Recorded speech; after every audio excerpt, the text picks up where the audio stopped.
Hello, and welcome on behalf of Oregon Humanities to a program that used to be called Think and Drink and is now called Consider This. And the most important thing, I guess, is to welcome with me. If we were in person, we could clap or something like that, but I'll just say a big welcome to Sharita Towne, Anis Mojgani, and Demian DinéYazhi.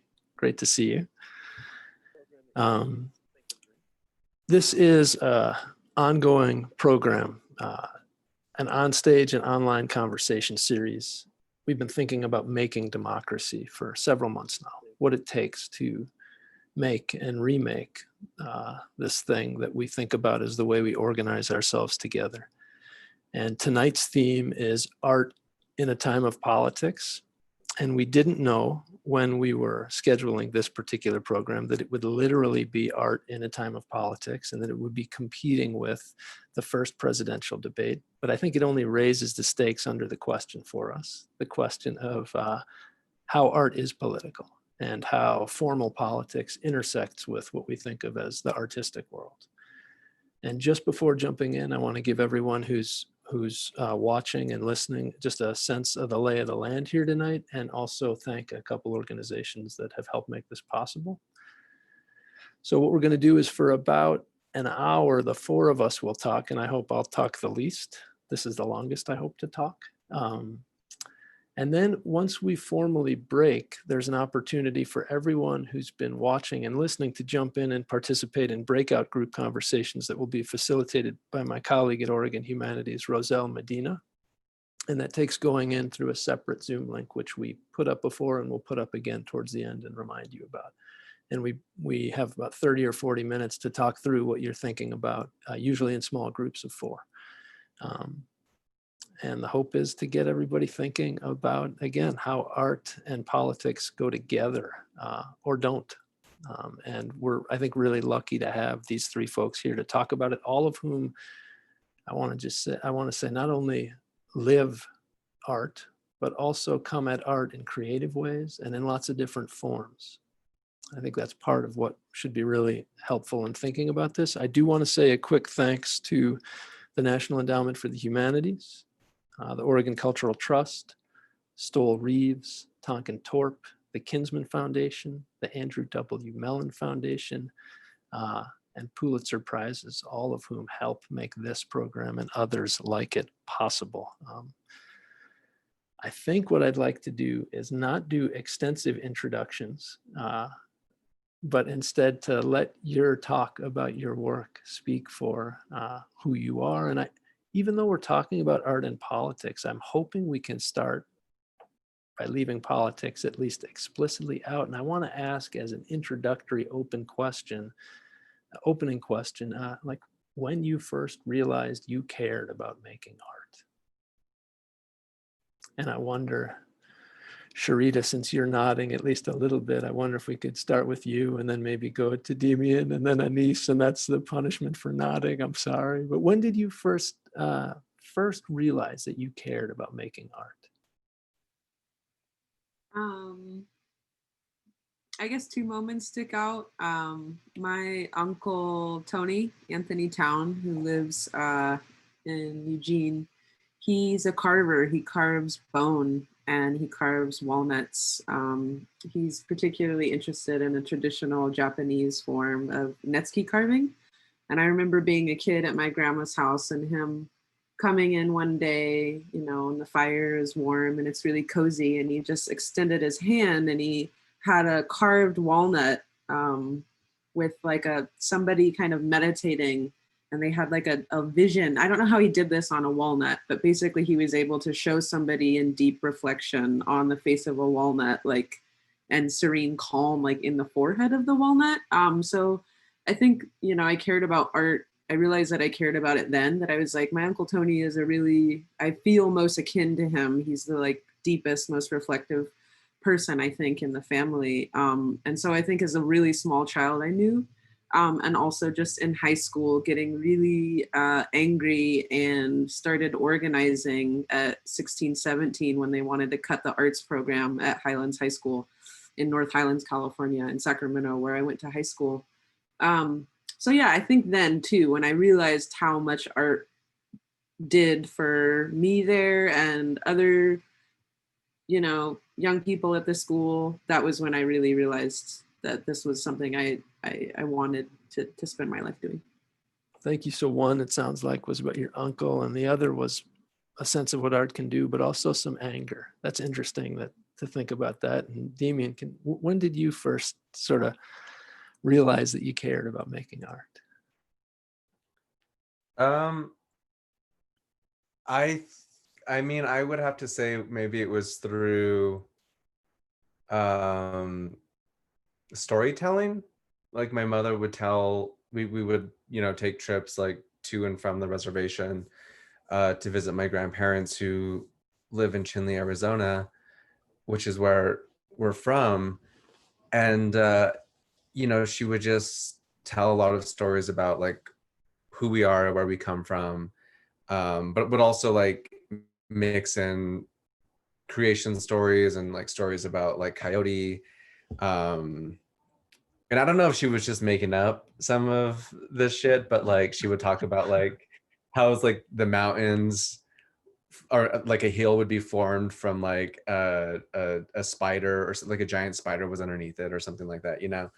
Um, but you know, it was always this like magical realm of like imagining that these like ancient, you know, creatures that are still there, like sleeping and residing underneath the land, um, form like some of the geological formations. And so I think, you know, that early sort of exposure to even just imagining about different realities or different types of even just creation, I think that stuck with me the most. So you know, in a roundabout way, I think a lot of like writing and storytelling and music and poetry, I think that opened up my whole mind to being an artistic mindset.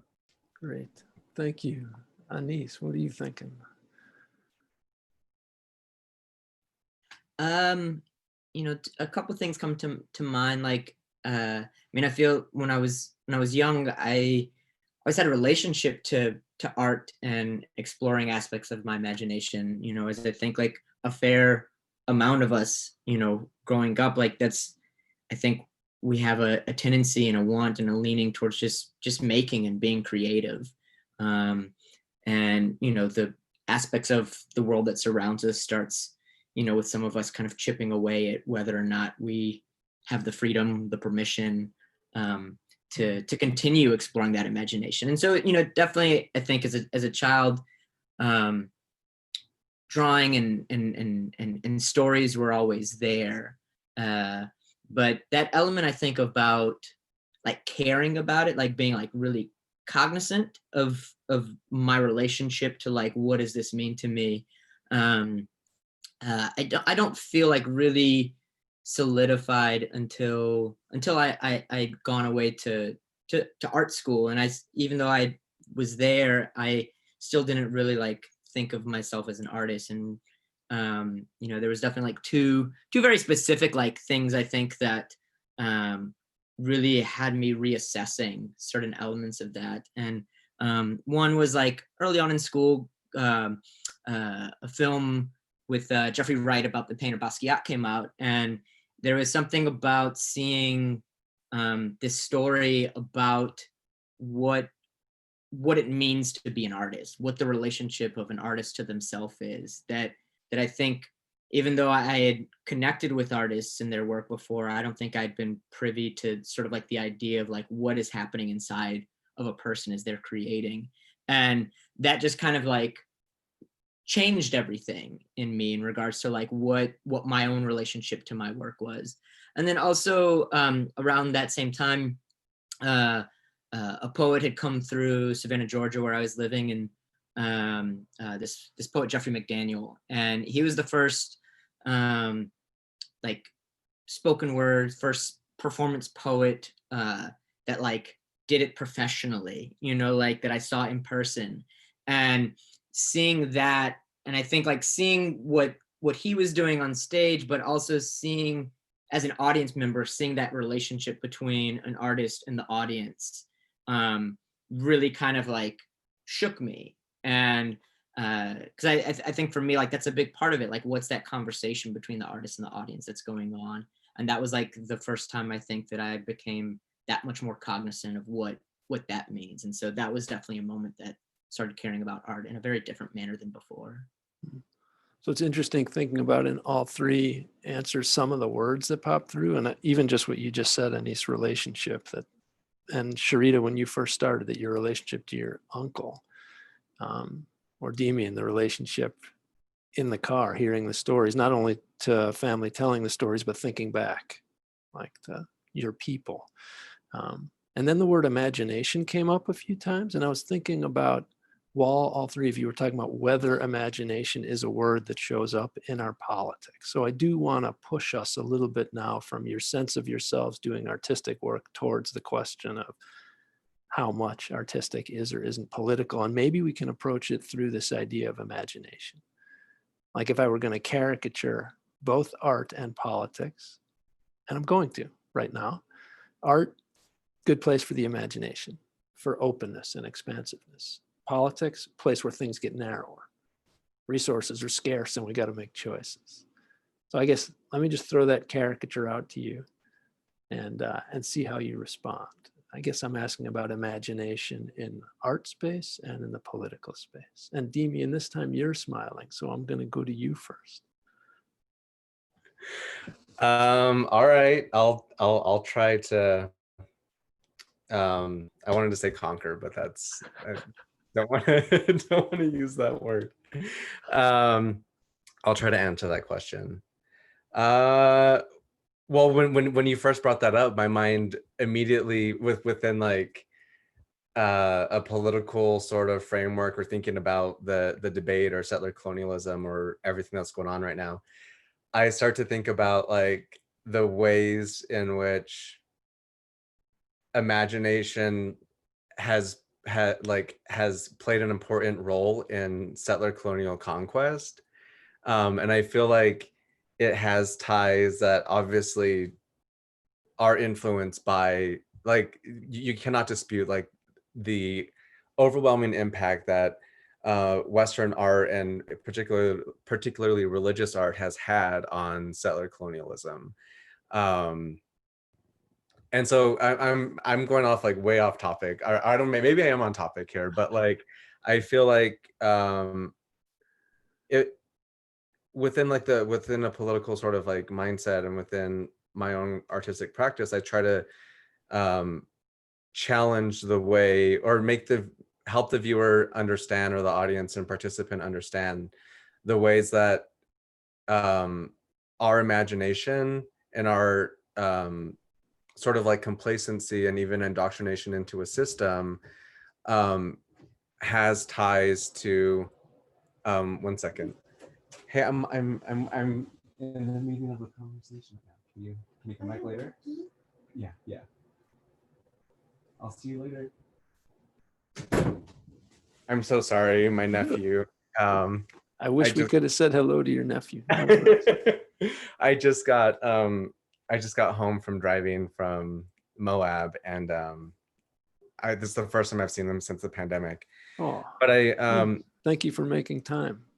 Oh yeah, of course. I think it's a particularly important conversation. You know, I think, you know, we sort of talked the other day and said that how having these conversations, I think, are therapeutic. They help us get to where we need to be. But back to like thinking about the ways that imagination like helps solidify complacency within like mainstream culture, and indoctrination into like a, you know, what I consider to be like a hetero cisgender supremacist sort of landscape and thinking. You know, I feel like we need to be more aware of the ways that, you know, we're being programmed into a particular type of simulated reality. Like the internet or social media, artistic practices, and even the language that we use is like still all a part of like the larger settler colonial project. They're still a large part of like the settler colonial imagination.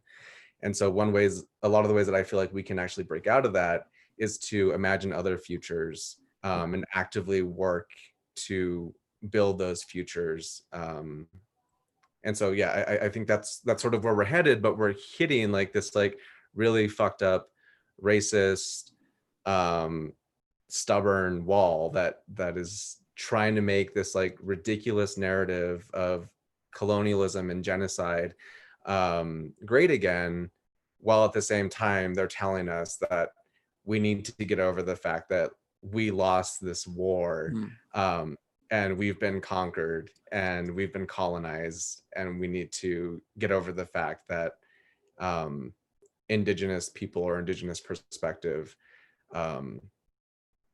isn't front and center or even considered at this point.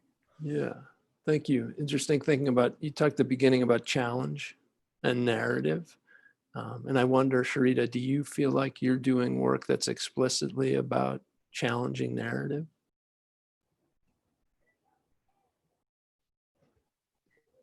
Yeah, I think so. I think a lot of my projects in some ways are about kind of making, like countering an archive or like exhuming things from an archive and putting them in public space or putting them in a gallery, and having them speak to the living or speak to the fact that like people that have been presumed dying or dead are actually still very much alive and present.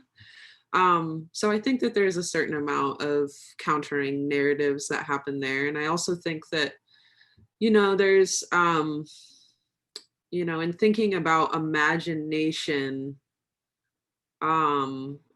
and this moment and politics and things, a lot of the time I want to turn more inward again in my narrative and just speak closer to my family or my community. Like center us by just talking to us more directly than like a larger project. And I think that, I've done at least once a year, I do some amount of oral histories within my own family, about migrating from the Black South to Arizona to then migrating up to Oregon, where we all live now. And there's so many stories and memories and things that get lost along the way, in a family, and photos that get lost and things. And so when I think about imagination and artwork, and I think about countering narratives, I think a lot of the time to do that work, we have to ask some real questions of living people that can actually tell us what happened, tell us their stories. And so I think that every year when I do oral histories within my family, and then I carry that work out into the community, and I do oral histories, and put pieces with video and things. And I think it's really important to be accountable to a community in the same way that you're accountable to your own family. Like, I'm not going to make your grandma uncomfortable by asking questions that I wouldn't ask my own grandma, for example. I think that there's questions when you circle back to someone and you keep asking them questions, they're able to remember things they didn't remember the first time, right? And so there's a loosening when we counter these narratives. We can shake loose things in our imagination, and ultimately it changes the narrative. Like, I might have a narrative of my own family coming to the Pacific Northwest and Black people's experiences here, but it can change yearly based on what I'm able to shake loose from their memories. And as such, it helps me reshape and rethink how I think about the future and what's actually possible for us. That's a beautiful image, the shaking loose and the questions returning. Also, you talked about going inward, and actually the going inward made me think, Anis, about a lot of your poetry, which I think, like, when I read your poetry, I realize I walk out of there and I have like heart and blood they show up a lot, and I feel them. And so, like, how does going inward, does that align with thinking about this as political or having political significance, or does it run against it? I think that I do think that it's political, like, and not necessarily in a manner that, at least for like myself, it's not necessarily that I'm like sitting down with the intent to craft political quote unquote work, but like when Demian was speaking about the that relationship of colonialism to this, I couldn't help but think about how there's so much in so many factors with regards to like the powers that be, that they are able to control so many things that are happening if they remove the imagination from people, if they remove being imaginative within oppressed communities. That like there's it's not like by chance that fascist governments historically like get rid of art and artists, like out the gate, because like there's an element that when we as humans like allow ourselves to breathe imaginatively, we are able to like feasibly like re-envision what the world around us can be, re-envision what our part in that is.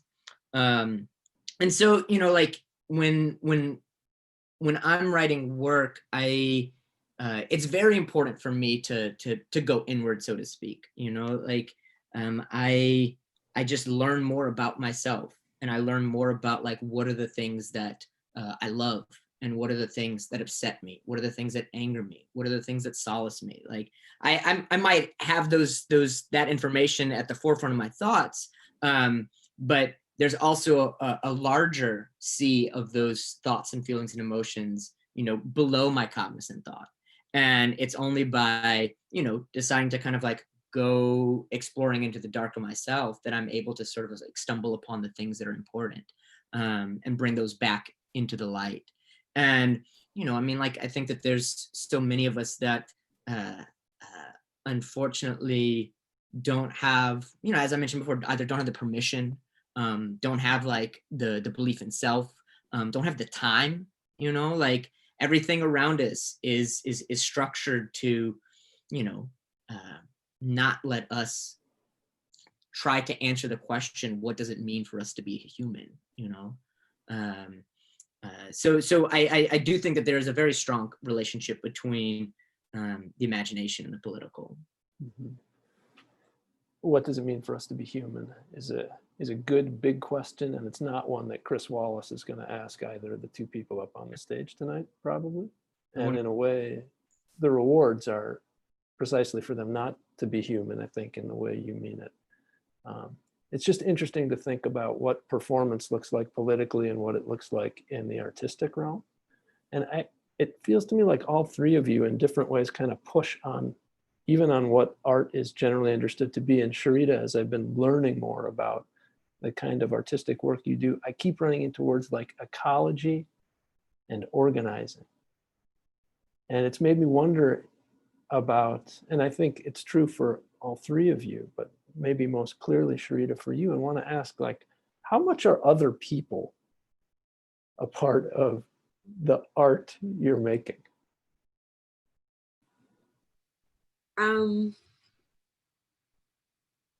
A lot. A lot, like the majority of it, I often think of this interview with the Chilean musician Violeta Parra, when she was exiled and she was making textiles and paintings and music and poetry in Paris. And they interviewed her and they asked her, you do all these things, like all these different mediums. If you had to choose one, which one would you choose? And she immediately was just like, I would choose to be with the people. Like, it's for them that I do all this, right? And I feel very similarly, like I think that there's the same way that I'm interested in kind of what kind of can be shaken loose in the imagination when you do an oral history and ask someone some questions and ask them repeatedly to reconsider a history and what they want to be remembered. I'm also really interested in what shakes loose through collaboration with different people, across disciplines, across backgrounds, within a community. It doesn't even have to be across discipline or background. So I think that collaboration and working with people is what I'm really most interested in. Today, for example, at 6:30, they'll stream a comedy special that I directed and produced. It's the first time I've ever produced and directed a comedy special. I co-produced it with and directed it with Courtenay Collins of the Northwest Black Comedy Festival, and there's a bunch of rad people on it.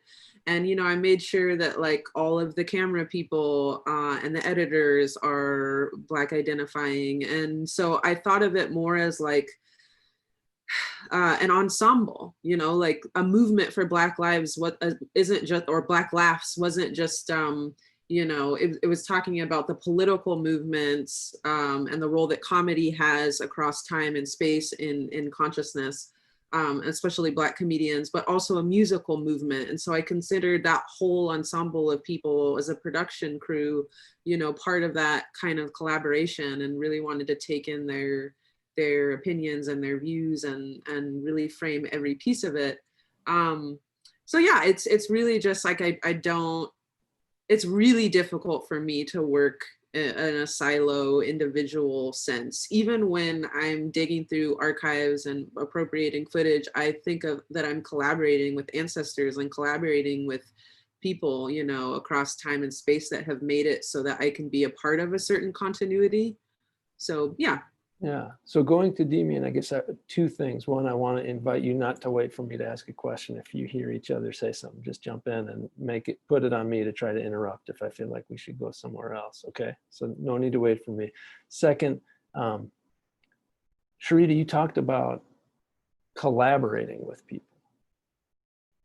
And that feels to me like one way of thinking about it, but I wonder about when is it that the actual interaction with other people becomes the art itself, not just a means to produce it. And this is for any of the three of you, like, is that a good thing or a bad thing to think of people in community as part of the object you're trying to produce?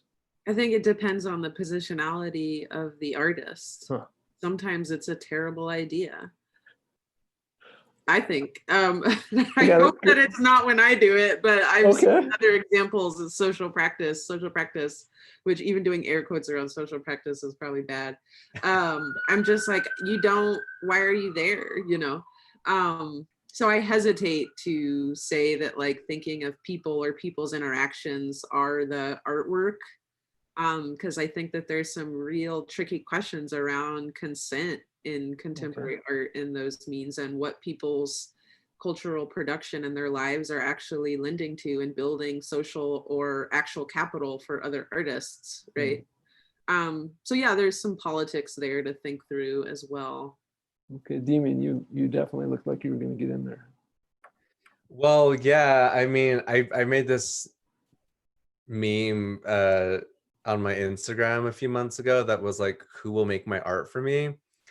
And it was kind of like poking fun at like other artists who, I mean, I do it as well. Like I will, like I make neon signs and I'll outsource the labor to this company in Seattle, Western Neon. And I think of that as a collaboration, but I'm not in there physically like producing the work. And, you know, I know there's a lot of artists, you know, we do this practice, and it's an easy way to get things done. All right, thank you. I'll be up there soon. It was really cute. My nephew came in here and just like laid on the floor while y'all were talking, and was just like, I hope they were listening. But yeah, so I mean, I think this is a conversation that obviously could go on for a very long time, but you know, there's a lot of problems, I think, just in the ways that we produce work. And I sometimes wonder if the ways that we are actually producing work is extractive of our communities, especially when that money is usually going toward like one particular artist, and the recognition is held on to that artist as well, or that artist holds on to that recognition and builds a career out of it. So I don't know. And I think particularly also when you get into like the politics of traditional art practices as well, things can also get really tricky pretty quickly in terms of how you create Indigenous artwork and how you produce or reproduce Indigenous artwork. Is it an object that if it's an object that like has ties to like a traditional practice or an indigenous or an indigenous aesthetic, I feel like it's a little rotten to have those produced by non-indigenous artists, to have them reproduced in a factory setting or such. But again, I mean, you know, these are all complicated topics. These are all complicated issues, and they could be talked about to, you know, within like a symposium format. But sorry, Okay. I don't mean to. You're good. But yeah. You know, you said that very short, clear sentence, I make neon signs. And that Yeah. made me think that like, that's one way to understand art, is that people who are artists are good at making things. Like, and that could be political, or it could be that political questions, the complicated stuff, could get in the way of that. Like if we were taking a caricature of both, then Anis, I'm thinking, well, Demian, you mentioned your Instagram page, and that made me think of Anis's Twitter page, which I've noticed is like super political right now. And so, I mean, I think it is, and if I'm reading it right. And so, does that feel like different stuff you're making from the poems you're writing? Yeah, you know, because it's like one of the challenges that I face when I'm making work is that because my process is very much rooted in creating work in order to find out what it is that I'm speaking to. You know, my intent with the work gets discovered with the content.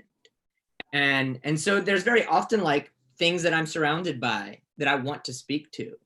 But it doesn't feel in line with my process of making artwork.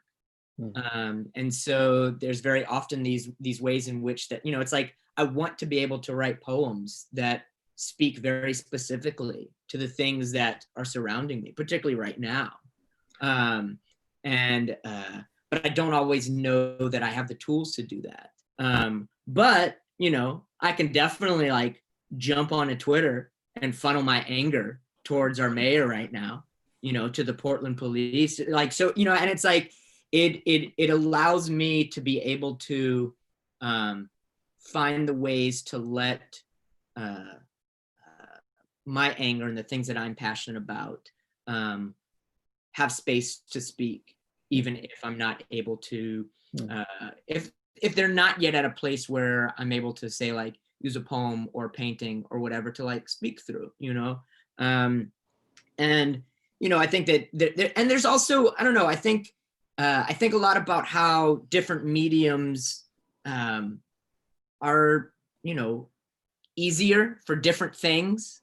You know, there are ways, there's work that I've created over the last 4 or 5 months that speaks very directly to a lot of the things right now, a lot of the stuff that's connected to the protests and to Black lives.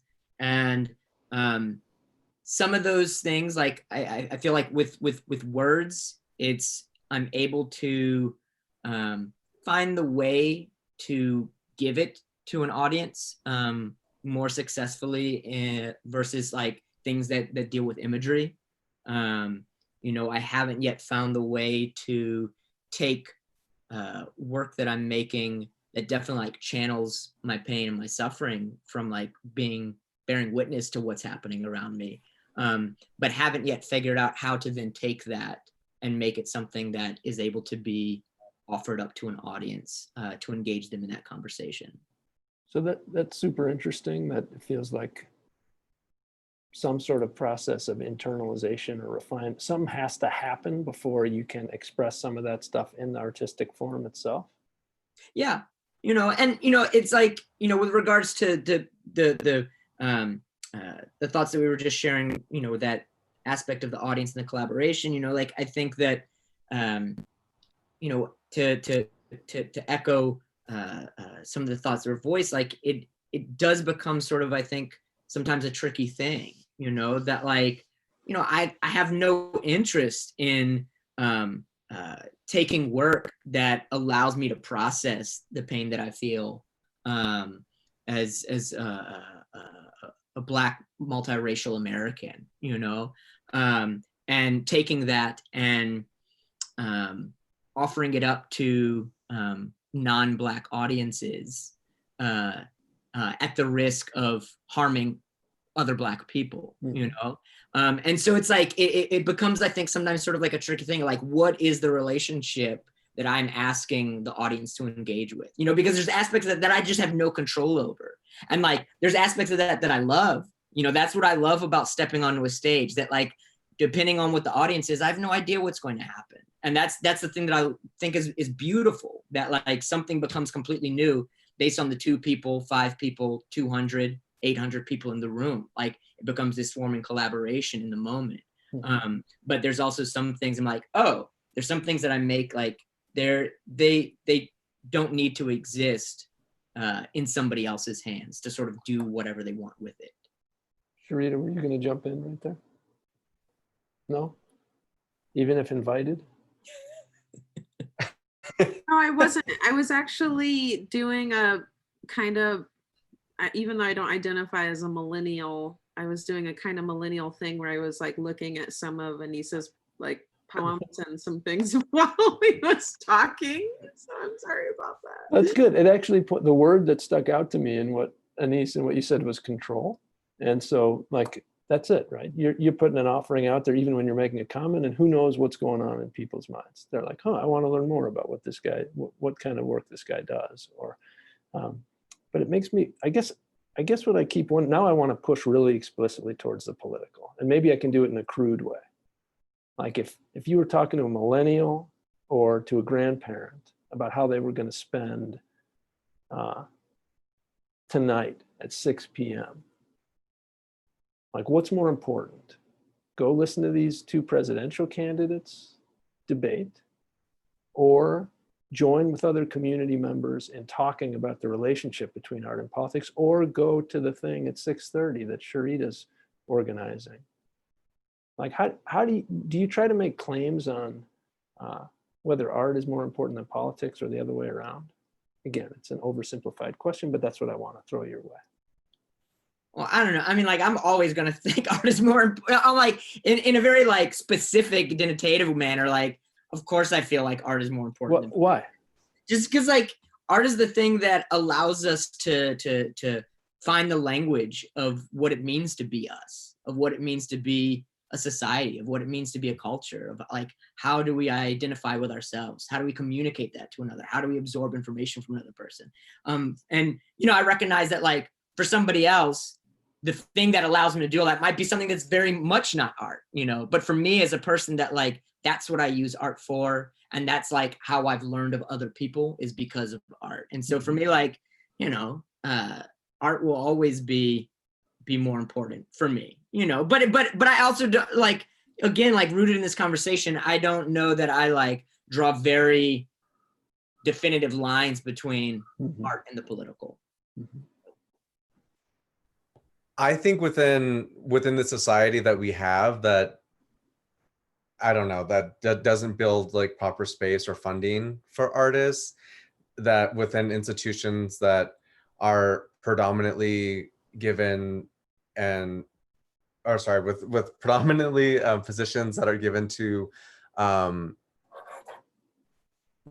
white curators, white boards, these people who are making these decisions and such, all while residing on like stolen indigenous land, stolen and enslaved Black African communities. Like, I feel like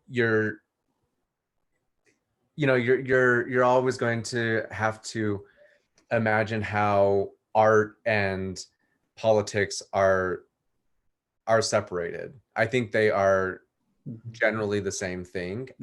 I try to imagine what my role would be within like a traditional native society that, you know, wasn't like disrupted by colonization.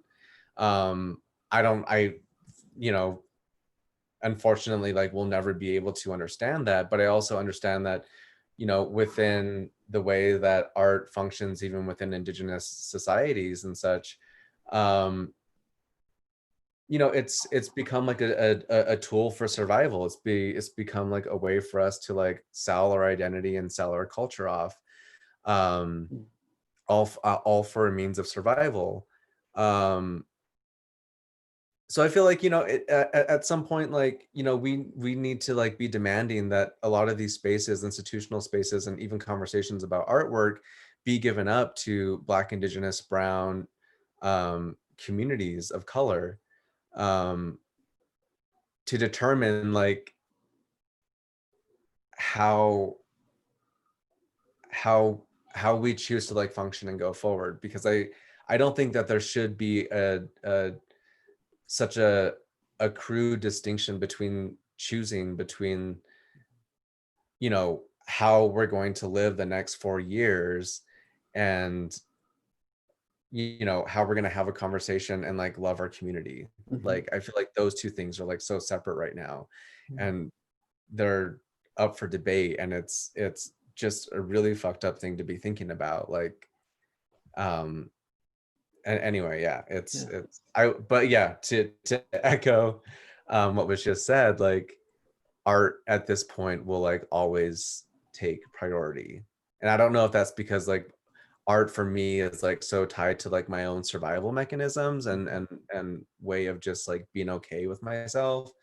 um but I am thankful for it, and it has come to show that um has been like a very powerful tool, especially these last few months.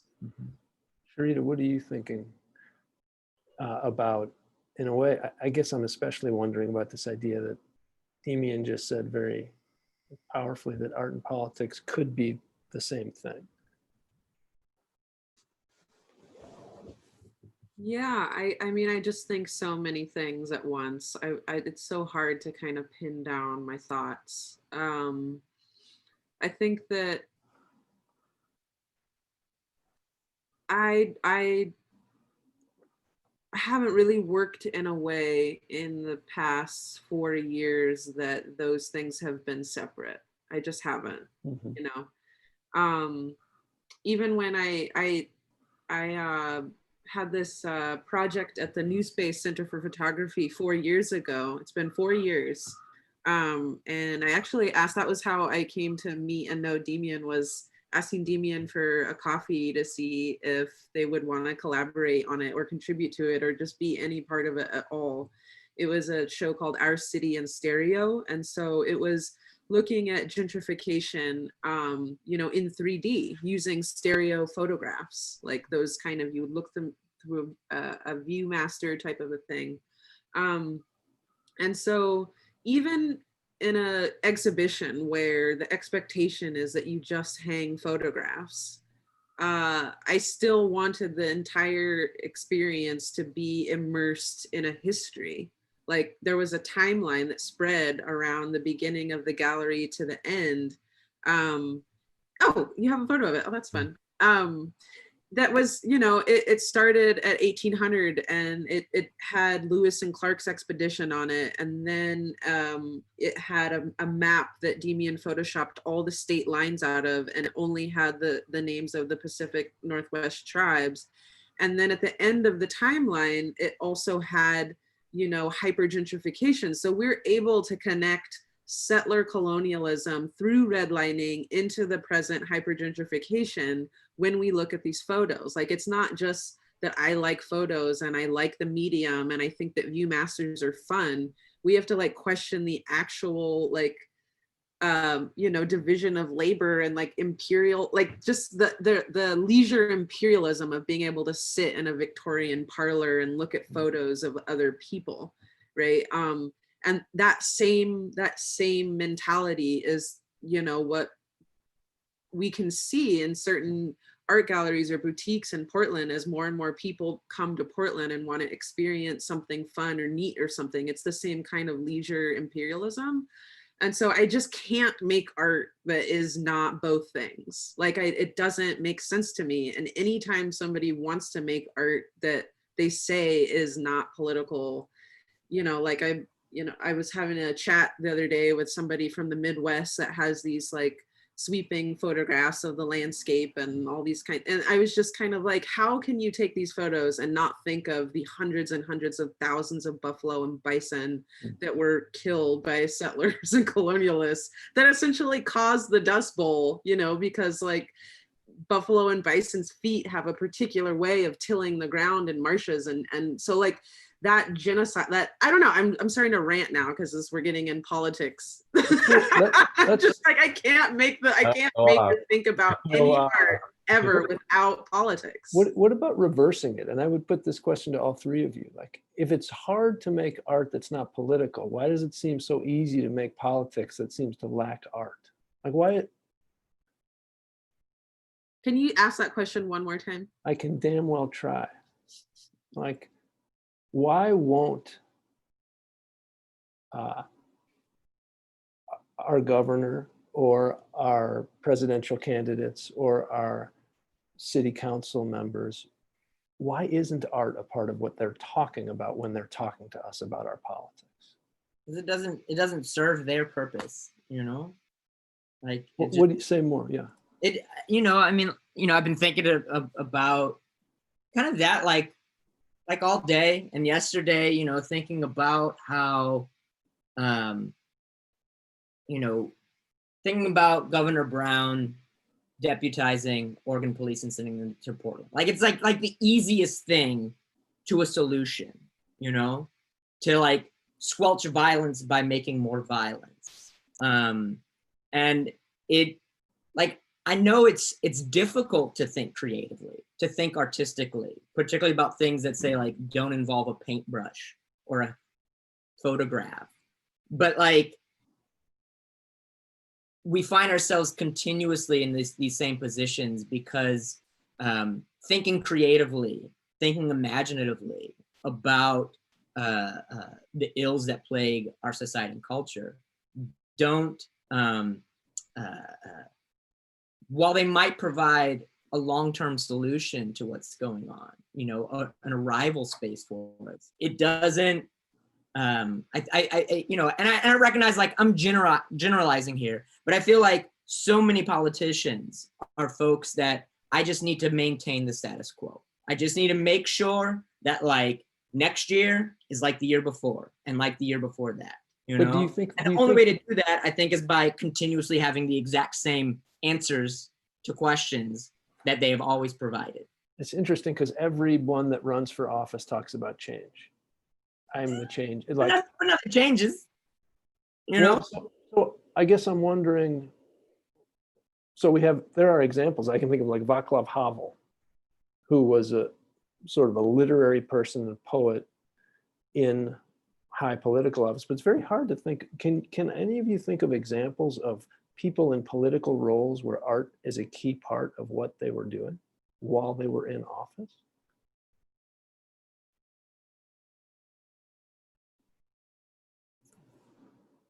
I mean, I think that I was just thinking about this, and like, I think that what is happening right now is really interesting in terms of like, of seeing, because I was just driving through like California, or not California, but like Colorado and like Utah, and I started to see more like, you know, Trump Pence flags and signs outside of people's yards, and even the Blue Lives Matter flag. And it's really interesting to see that, like, and I think this is an artistic choice, like to see the way that fascist, white supremacist populations like strip the American flag of everything that it stands for, everything that they're apparently behind, which is like a democratic society modeled after a constitution, but they strip all of the meaning out of that flag, the red, white, and blue, and distill it into black and white and blue. And it's like, it's such an interesting sort of it's just a mind fuck to think of how all of that just immediately goes away and is swept under the rug, and they miss it. Like, they don't realize how evident, well, apparently they do realize how evident it is, but like I think within the last 4 years, like, there has been a lot of artistic choices that have become mainstream. They're just a completely different type of like subversive like aesthetic and technique that I find threatening, obviously. So anyway, hey, it looks like Sharita, welcome back. We tried to reverse this question of politics and art, and I guess let me put the question really. Would you ever run for office? Would you ever run for political office? I mean, probably not. But I mean, to reverse the question, I think it also, I wouldn't want to be reductive about some of the artistic strategies that that different politicians do use to, I don't know. Oh yeah. Indoctrinate people, or just there's narrative work, serious narrative work, serious image work. But when you said probably not, first of all, the probably is interesting. And then why the not? I mean, the probably is just because who knows? It's 2020, like I would be so excited if next time I was on this panel with Anis and Demian in 2024, 4 years from now, like this whole thing was gone and we're in a completely different reality in this particular land, in this particular state. I would be overjoyed. And so maybe in that, otherwise that imagined, shaken loose, new reality, I would totally be some type of new politician, but it wouldn't be within this system that we're currently living in. And so I think to be an artist is to be like a politician to a certain degree. Like, I don't know, but I'm all for that. Like what Sharita is saying, like, I would rather exist in a world where this whole system was completely dismantled and something else was put in place. But yeah, I think artists are politicians to a certain degree. And Anis, you're in a position right now where you were just appointed by our governor fairly recently, yes, as the Poet Laureate of Oregon. That's in statute. The existence of the Poet Laureate it's law on the books. So Mayor Mojgani down the road?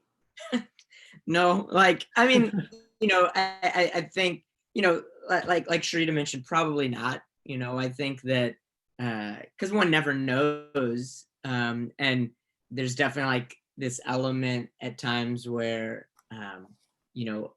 definitely like over the last, like particularly like these last 6 months, there's been time and time again where I found myself, as opposed to sitting down to do work, instead I'm like pulling up Portland police data and numbers to try to like reimagine like how a new budget could come around. So there's definitely like this part of me that's like, oh, like, does somebody else have to do this job, even though it's not my job?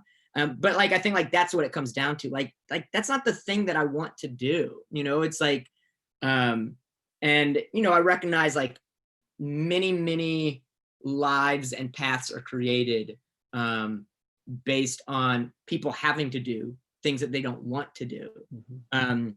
But I, like, I feel like I make pretty good art. I feel like I write pretty good poems, like I like doing that, even though I also hate doing it, but it's like something that like it's important for me. And I feel it's something also that like I have a calling to do and I want to do, and something that I'm like decent at, you know? And so it's like those things combine, like it just feels sort of like not doing, like I don't know how to do anything else, you know? Like there's all these ways in which just like that, like I just can't exist as a person, but I can occasionally stumble into some language that makes a person's heart feels really, really good. And so it's like, I prefer to do that as opposed to like campaigning for something, you know? Yeah. So again, you know, like perhaps as Demian and Sharita mentioned, you know, like if we, inshallah, like arrive at a world where this current one is fully dismantled and a new one arisen, you know, perhaps that's a world where like, you know, where Mayor Mojgani suits up. I don't know. So Probably not though. maybe I want to do something that's maybe we're getting towards where we're going to close and switch to breakout conversations for people that have been listening. But the way you've been talking for the last 10 minutes put me in mind of a poem, which is it okay if for closing, if I read it and then maybe each of you tell us something it makes you think about, and then maybe we'll close there? Does that sound okay? It's slightly longish and I apologize in advance. It's called Imagine the Angels of Bread, Martin Espada. Okay, I was gonna say as long as it's not Walt Whitman. Okay, it could have been, but this is the year that squatters evict landlords, gazing like admirals from the rail of the roof deck or levitating hands in praise of steam in the shower. This is the year that shawled refugees deport judges who stare at the floor in their swollen feet as files are stamped with their destination. This is the year that police revolvers, stove hot, blister the fingers of raging cops, and nightsticks splinter in their palms. This is the year that dark-skinned men lynched a century ago return to sip coffee quietly with the apologizing descendants of their executioners. This is the year that those who swim the border's undertow and shiver in boxcars are greeted with trumpets and drums at the first railroad crossing on the other side.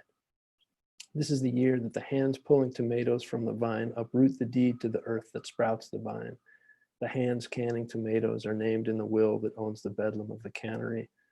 This is the year that the eyes stinging from the poison that purifies toilets awaken at last to the sight of a rooster-loud hillside, pilgrimage of immigrant birth.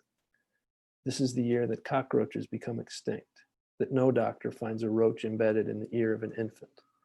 This is the year that the food stamps of adolescent mothers are auctioned like gold doubloons, and no coin is given to buy machetes for the next bouquet of severed heads in coffee plantation country.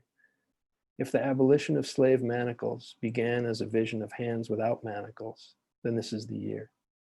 If the shutdown of extermination camps began as imagination of a land without barbed wire or the crematorium, then this is the year.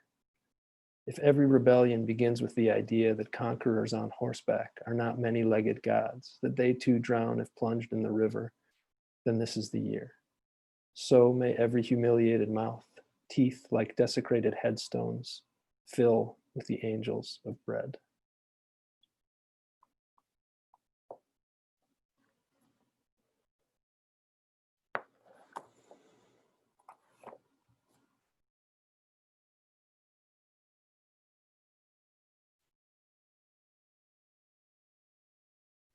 Curious if you have thoughts there.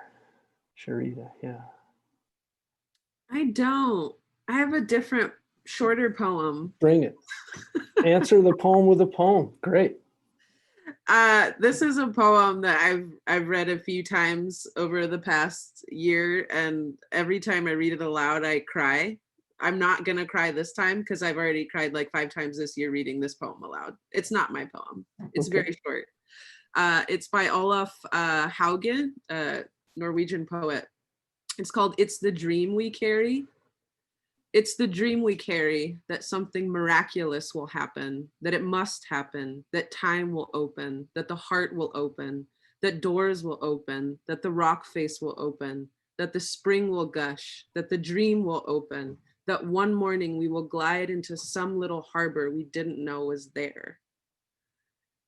And so I guess like with that, the poem that you just read, it made me think of this poem because I'm thinking of this kind of safe harbor that this world, that this is the year that those things are happening. And I'm looking forward to this time when different artists of, you know, all kinds of communities have their own safe harbor to create and be and feel safe. And they get to, you know, send messages and dreams to people because we're living in a different reality. Like that's the dream that I carry, that something miraculous will happen. So yeah. Thank you for responding to that longer poem with a shorter poem and going from this is the year to the dream. Demian, what do you think? A poem, a thought, what do you got? Oh, Demian can't hear you. Technology. All right. Thank you. You're welcome. I just want to read a poem by Lucy Tapahanso. She was she's a Diné poet, and I want to read it because it's so embedded in the landscape that I just drove through. It's titled "It Was," and it's from a book she wrote called "Blue Horses Rush In." It was. I won't return to the startling beauty of the valley where stars glimmer bright, and so many. I stood in the quiet road amazed. It seemed a fantasy. It was. The stars and deep, steep mountains circle us. Beneath the huge pines, deer wind a careful path to the waiting water. They know no guilt. Inside the water, the circle of water, the clear, rippling twin of moon, coyotes' careless handiwork of stars, the deep, black sky. The water is still, quiet lapping at the edges. Mosquitoes hum, waiting, waiting. The water does not remember you and me sharing stories, teasing, laughing at lunch. Perhaps those afternoons' bright sounds linger in the trees, the steep cliffs, the dry air. And what good is memory if this place does not recognize me or you? Later, a low din dissipates into the floor of the valley. Inside the glass-walled banquet rooms, people are reading and talking poetry. Wine glasses clink, sheaf of poems shuffles. Peals of laughter descend into the cold night. I am there, reading words and smiling. I am not there. I watch the wide back doors. I drive slowly back houses of fine aged wood and huge glazed windows. I know no songs to draw you out to the night's lingering beauty. You are inside a huge dark house, a silent shelter of your own thoughts. Everything you should have said echoes over and over. You are drinking too much. There is no symmetry here through the deer are lying down in the hushed mountainside. There is no symmetry in the glorious disarray of distant stars. There is no symmetry, those stories are buried in the mountainside. There is no symmetry, though songs burn when glowing stars fall. Tell me now, what good are words that wither in the clean silver slants of moonlight? I wanted to read this poem and kind of, I think, you know, a lot of people in particular, we've just been sort of like stuck in this particular mindset that like, oh, we're fucked and the future's fucked. But I always return to like Indigenous voices and Indigenous people and ancestral voices as a reminder that like, even after, you know, over 500 years of colonization, like Indigenous people are still here and surviving and having to like adapt to all this settler colonial shit. And so, you know, I there is still so much beauty and so much harmony and so many amazing things outside that you know are that will like survive and like persevere in the middle of all this, and we still have to continue to like do this work together. But if we're closing out, I don't want to take up too much time, so I apologize. It's beautiful. Thank you for reading it and saying that. Anis, I think you're Yeah. Well, I wish that this was like what the debate was tonight. Just the two candidates reading other people's poems back and forth, and it's like, all right, done and done. Yeah. But I guess I'll share a poem as well. You know, like there's a little poem by Lucille Clifton that someone had shared a week or so ago. And she's just a writer that I don't know. I think that her work is such a beautiful example of work that exists as just really human work, removed of all politics, and also is inherently political just by the token of what she breathes into it. This is called New Bones. We will wear new bones again. We will leave these rainy days, break out through another month into sun and honey time. Worlds buzz over us like bees. We be splendid in new bones. Other people think they know how long life is, how strong life is. We know.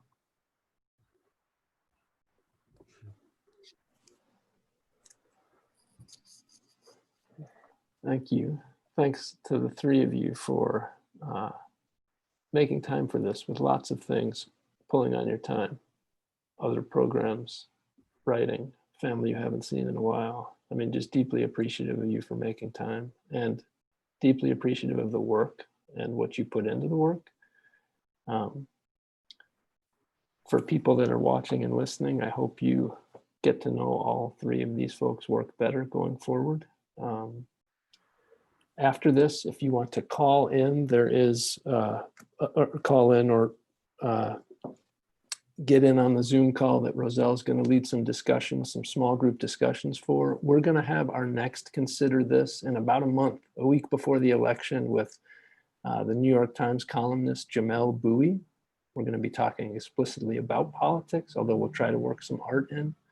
I want to say thanks again. Thanks everybody for watching. And I hope that we are all headed off one way or another to some honey time. Thank you. Thank you, Adam. Thank you, Sharita and Demian. Yeah, thanks. Yeah, thank you both, all of you. You're amazing. It's so good to see you.